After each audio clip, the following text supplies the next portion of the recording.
My roommate started talking to someone in our apartment at 3:17 a.m. We live alone.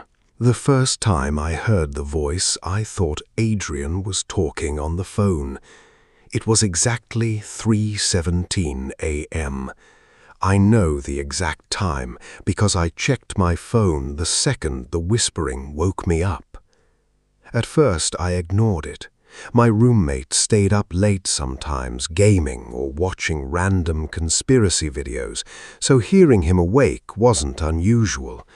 But then I heard him say something that immediately made my stomach tighten. No, he still thinks we're alone. Silence followed, like he was listening to somebody answer him. Then Adrian laughed nervously. A fake laugh, the kind people do when they're scared and trying not to show it. That instantly felt wrong. I sat up slowly in bed. My apartment was completely dark except for a faint yellow glow leaking underneath my bedroom door. The TV was on outside, static flickering. I could hear it faintly. Then Adrian whispered again. You shouldn't stand near his room. A cold feeling spread through my chest because Adrian's voice sounded terrified, not casual, not relaxed, terrified. I climbed out of bed quietly and walked toward my door. The apartment felt colder than normal, unnaturally cold, like somebody had left all the windows open in winter. The second my hand touched the doorknob, the whispering stopped. Complete silence outside. I froze. Then, very softly, someone laughed. Not Adrian. A second voice. Low, wet, almost curious. My skin instantly crawled. I opened the bedroom door slightly. The living room TV glowed with grey static. Adrian sat perfectly still on the couch facing the hallway, his back toward me. He wasn't moving, wasn't blinking, just sitting there staring at the dark hallway leading toward our bedrooms. Adrian? He slowly turned his head toward me, and I immediately felt genuine fear. His eyes looked wrong, glossy, reflective, like light bouncing off deep water. You woke him up, Adrian whispered. I frowned. Who? Adrian didn't answer. Instead, his eyes shifted toward the hallway behind me, not at me, past me, like something was standing directly over my shoulder. I turned instantly. Nothing there. Dark hallway, bathroom door, my room. That was it. Then directly beside my ear, a whisper. You heard us. I spun so fast I nearly fell. Nobody there, but Adrian looked horrified now, actually shaking. Then the kitchen light suddenly flicked on by itself. Both of us looked toward kitchen doorway. A tall shadow stretched across the wall, way too tall to belong to either of us.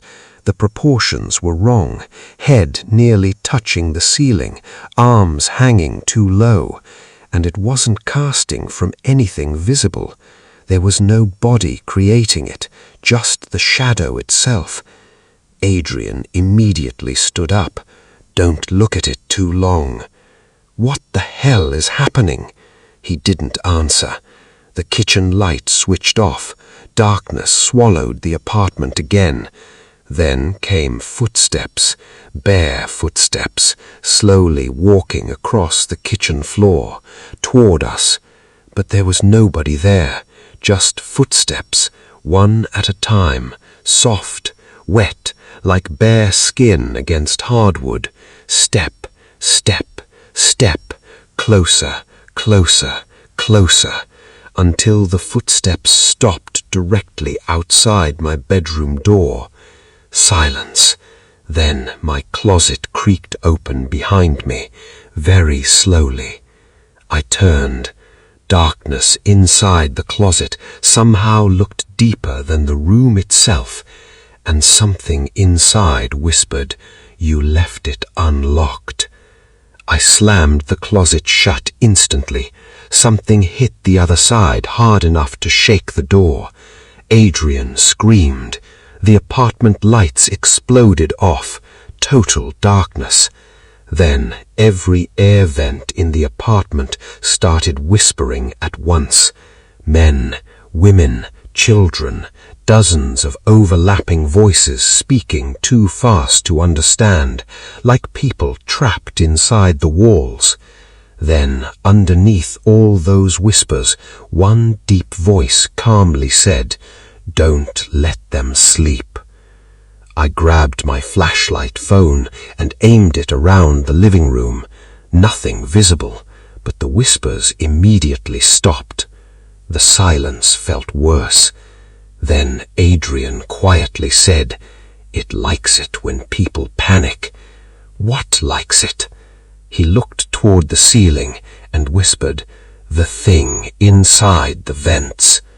Nope, absolutely not. I thought he was losing his mind. Drugs, mental breakdown, anything logical.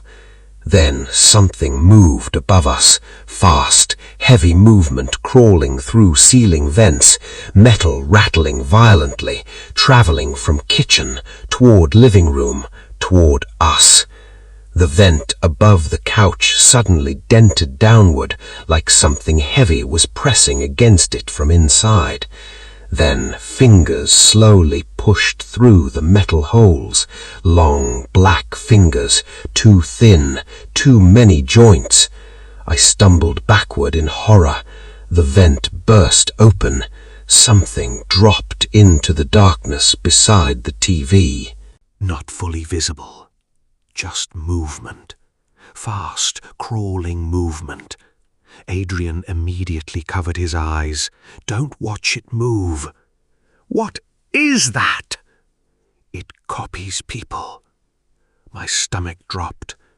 Then the thing laughed softly from the darkness near the kitchen. Not random laughter.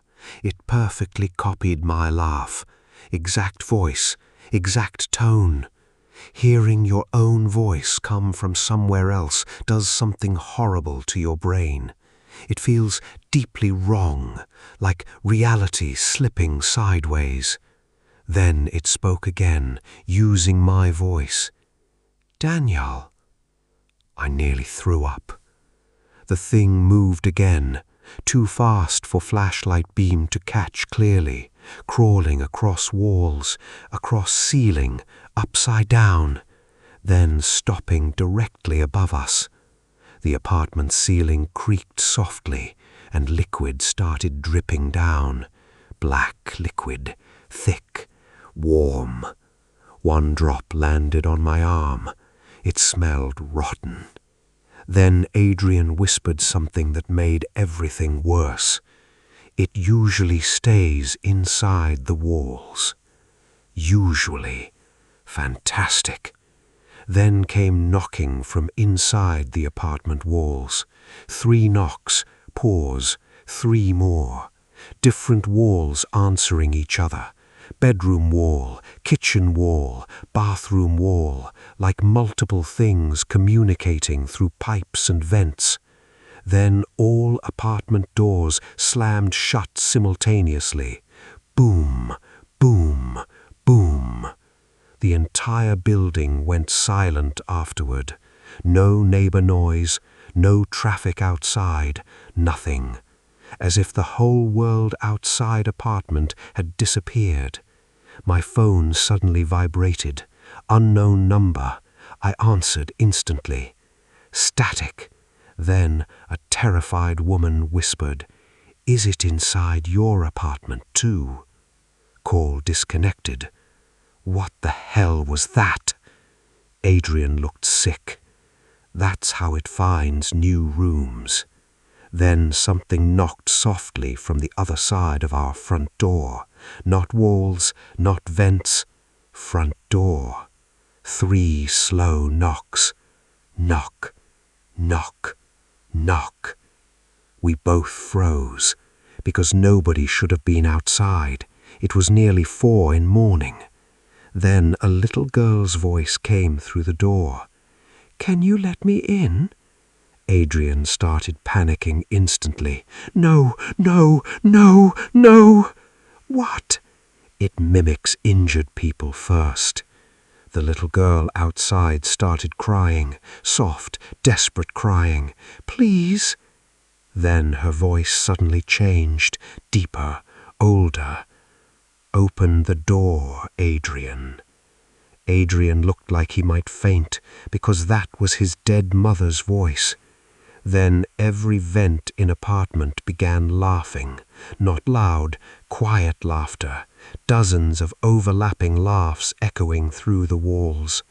And suddenly the front door handle started turning slowly by itself. Click, click, click. The lock held, but something outside kept trying, patiently. Then the thing above us moved again, fast. I finally caught a glimpse in flashlight beam. Long, pale body stretched across ceiling. Human face, but wrong proportions. Eyes too large, smile too wide. Skin stretched tightly over sharp bones, and its arms way too long. It crawled backward into darkness before I could fully process it. Then all the apartment lights suddenly came back on, everything normal again. TV off, kitchen quiet, no whispers, no footsteps, nothing, just silence. Adrian stared around, breathing heavily. Then he whispered, "That means it's hiding." Before I could respond, something softly whispered from underneath the couch, directly beside my leg. "He finally believes us."